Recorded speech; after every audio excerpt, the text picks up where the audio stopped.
IT job కోసం చూస్తున్నారా? ఐటీలో కెరియర్ బిల్డ్ చూసుకోవాలనుకుంటున్నారా? అయితే సమాధానం కోడింగ్. కూడా నన్ను వద్దు అని అనలేదు, నా వర్క్ని వాళ్ళు తీసి పారేయలేదు. They are very happy. And web series కూడా యంగ్స్టర్స్తో చేస్తాను కూడా. సుబ్బలక్ష్మి డైరెక్టర్ వంశీకృష్ణ, ఆ అబ్బాయి కూడా చాలా చాలా మెచ్చుకుని నా పనిని, మేడం మన ఇద్దరం మళ్ళీ ఇంకోటి చేయాలి, మళ్ళీ మనం ఫ్యూచర్లో ఇంకా కలిసి పనిచేయాలి ఇట్లా అనేవాడు.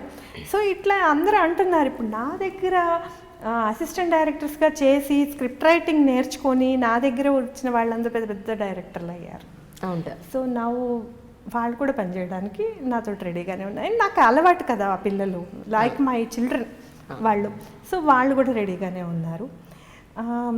19 నుంచి నేను కొంచెం ఎక్కువ కాన్సన్ట్రేట్ చేద్దాం, 12-13 నుంచి నేను కొంచెం వదిలేసాను సినిమా ఫీల్డ్ని. ఎందుకు వదిలేసానంటే అందరి బంధువయ్యా, నేను డిసప్పాయింట్ అయ్యా.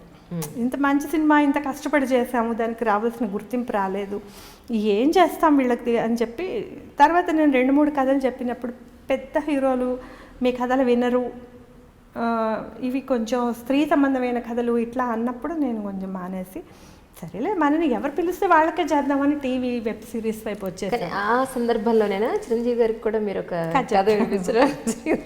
ఆయన నాకు, నేను రాసి ఇస్తానమ్మా, చాలా మంచి నెరేటర్ నువ్వు అని చెప్పి, నా మాటకి ఇండస్ట్రీలో చాలా విలువ ఉంది కాబట్టి నేను చెప్తాను, నువ్వు నెరేట్ చేస్తూ ఉంటే అద్భుతంగా ఉంది అని ఆయన అన్నారు. కానీ ఆ కథ ఆయన అభిమానులు ఒప్పుకోరనే పాయింట్ చెప్పారు.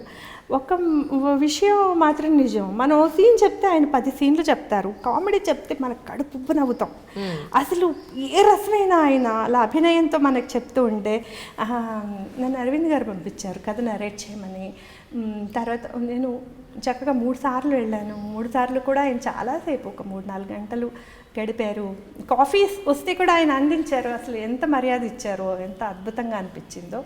తర్వాత అది అవ్వలేదు అని తెలిసాక నన్ను అడిగారు అరవింద్ గారు, డిసప్పాయింట్ అయ్యా? నేను ఒకటే చెప్పాను, అదొక అద్భుతమైన వరం.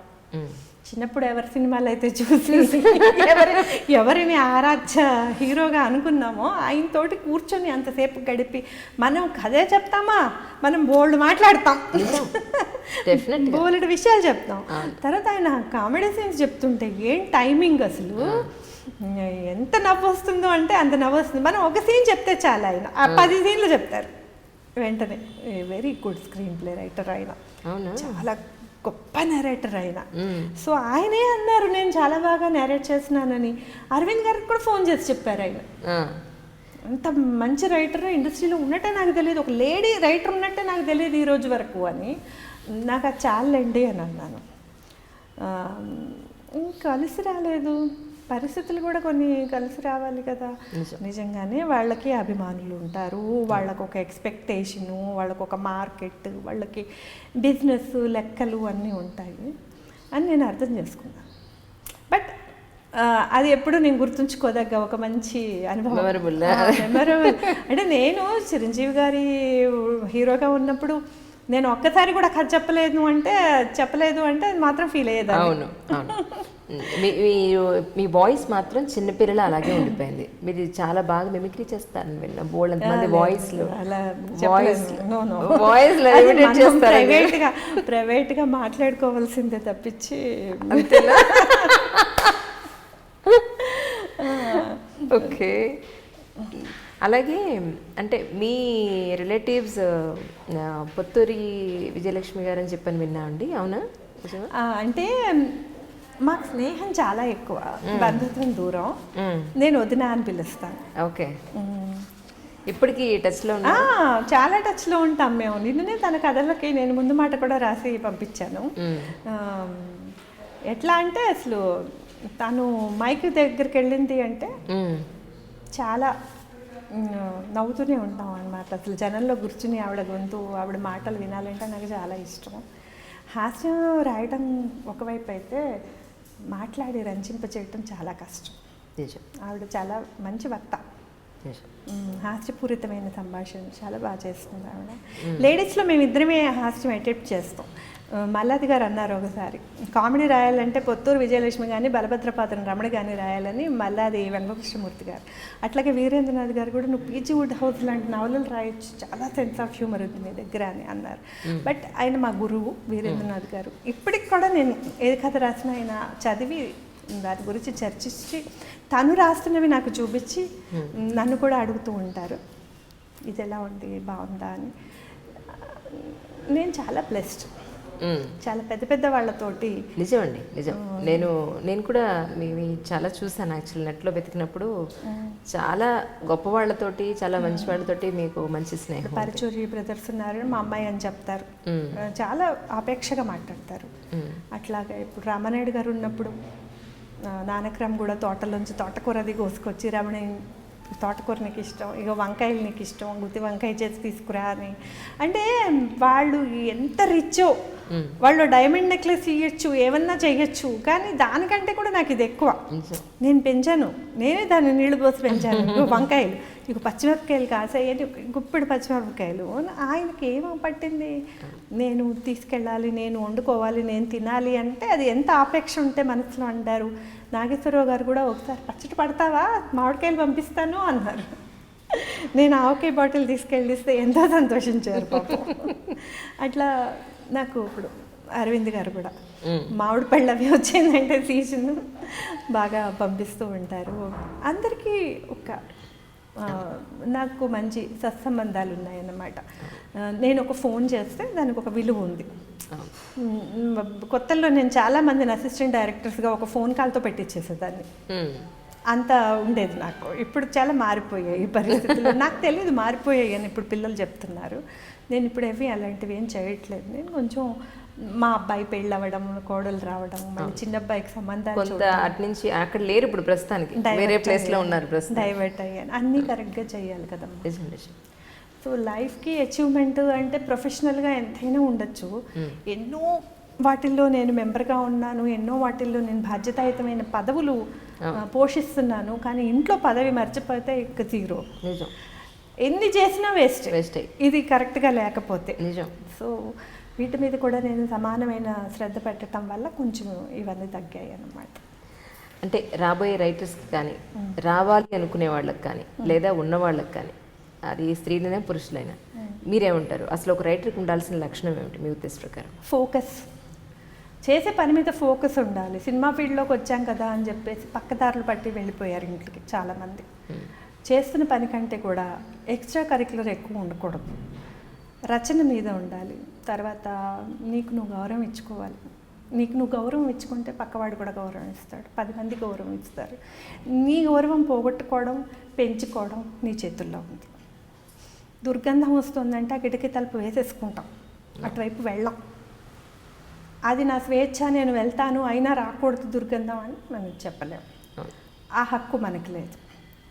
సో మన ఫండమెంటల్ రైట్స్ కాపాడుకోవడం కోసం పక్క వాళ్ళ ఫండమెంటల్ రైట్స్ని నువ్వు దాటి వెళ్ళిపోయి వాడిని గాయపరిచి, హీనపరిచి అలాంటి పనులు చేయకూడదు. ఆడపిల్లలు దృష్టి, ఫోకస్, పని మీద హార్డ్ వర్క్ ఇవన్నీ ఉంటే తప్పకుండా పైకి వస్తారు అన్ని రంగాల్లో. కానీ ఒక పెళ్ళవగానే మానేసి, ఒకసారి ప్రెగ్నెన్సీ రాగానే మానేసి, మళ్ళీ వచ్చి మళ్ళీ మొదటి నుంచి చేసి అంత టైం ఈ ఫీల్డ్లో ఇవ్వరు. నిజం. కంటిన్యూస్గా ఉండాలి, రొటేషన్లో ఉండాలి. మనం పని చేస్తున్నామని 10 కాంపౌండ్లలో మన పేరు నానుతూ ఉండాలి. మనం చేసిన పని తెర మీద కనిపిస్తూ ఉండాలి, మనకి గుర్తింపు వస్తూ ఉండాలి. మనం చేసిన పని బాగుంది అని అందరూ అంటూ ఉండాలి.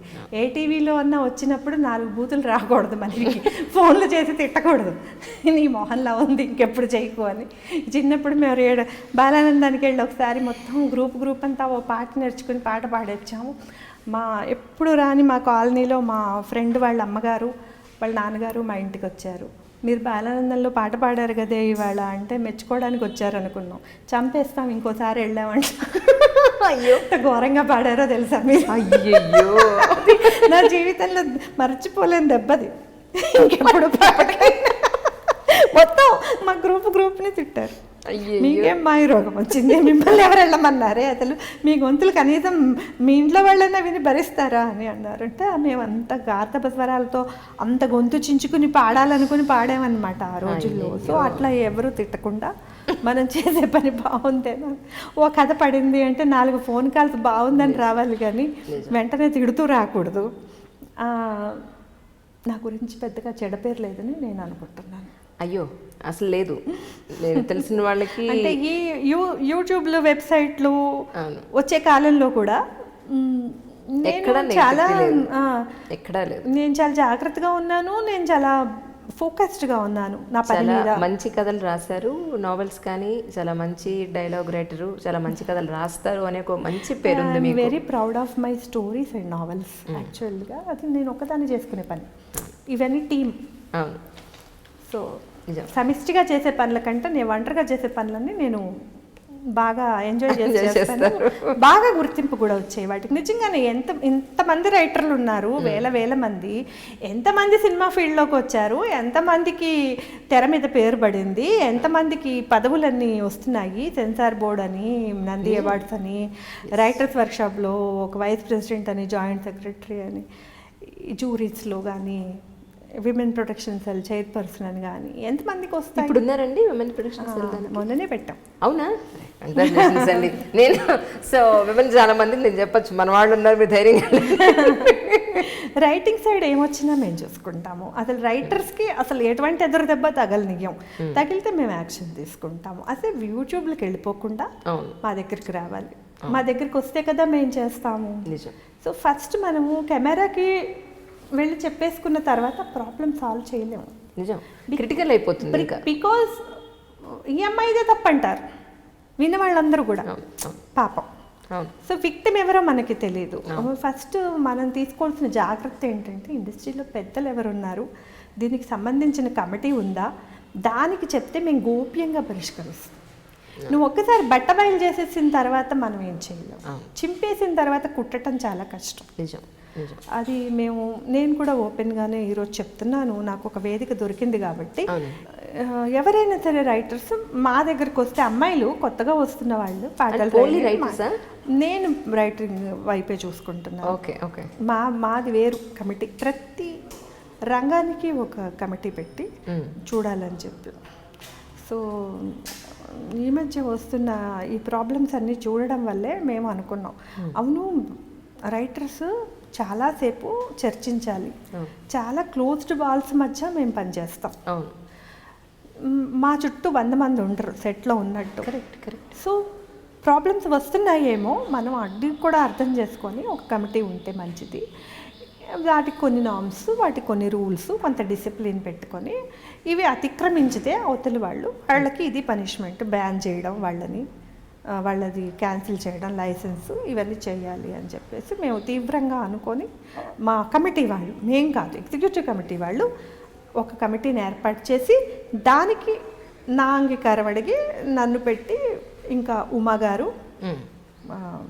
ఆవిడ లాయర్ కూడా, తర్వాత అనురాధ ఉమర్జీ ఓకే మమ్మల్ని వేశారు కమిటీలో. మిమ్మల్ని ఇలా కలవడం, మీతో ఎన్ని కబుర్లు చెప్పడం చాలా సంతోషంగా ఉందండి. Thank you so much. ఎక్కువ టైం తీసుకుంటే నిజంగా ఏమి అనుకుంటుంది, క్షమించాలి. It's my pleasure also Anjali.